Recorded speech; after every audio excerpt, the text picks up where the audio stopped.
Sweety, ನಮ್ಮ Sweety ಮಗ. ಹೌದಾ? ಹೇ ಮಗ, ಬಿಸ್ಕೆಟ್ ತಗೊಳ್ಳೋ. ಬಿಸ್ಕೆಟಾ ಕೊಡು ಮಗ.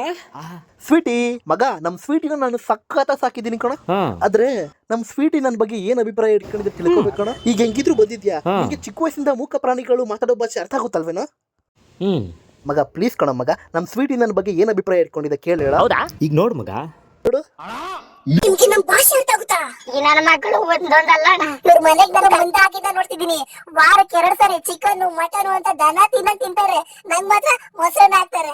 ನಂಗಿಂತ ಬೀದಿ ನಾಯಿಗಳಿಗೆ ಪರವಾಗಿಲ್ಲ, ತಿಂದು ಉಳಿದಿದ್ ಮೂಳೆ ಆದ್ರೂ ಹಾಕ್ತಾರೆ. ಅವನೆಲ್ಲ ನಿನ್ ಪಕ್ಕದಲ್ಲಿ ಇವನ್ಗೆ ಹುಡ್ಗಿರ್ ಹುಡ್ಗಿರ್ ನೋಡಕ್ಕೆ ನನ್ನ ಮಾತಿ ಕರ್ಕೊಂಡೈತಾನೆ. ನನ್ನ ನೆಪ ಹಿಡ್ಕೊಂಡು ದಿನ ಹುಡ್ಗಿರ್ನ ನೋಡ್ಕೊಂಡು ಕಂಟೆಂಪ್ ಮಾಡ್ಕೊತಾನೆ. ಹೋಗ್ಲಿ, ಇವನಂಗೆ ನಾನು ಕಂಟೆಂಪ್ ಮಾಡ್ಕೊಳ್ಳೋದಂದ್ರೆ ನನ್ ಬೀದಿ ಬೇರೆ ಹೊಡ್ಬಿಟ್ಟೋದಾಡು.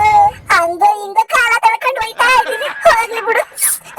ಆದ್ರೆ ನಿಂಗೆ ನನ್ ಭಾಷೆ ಅರ್ಥ ಆಗುತ್ತೆ ಅಂತ ನಿಂಗೊಂದ್ ವಿಷಯ ಹೇಳ್ತಾ ಇದ್ದೀನಿ. ನೀನೀಗ ತಿಂತಾ ಇರೋ ಬಿಸ್ಕೆಟ್ ಕೂಡ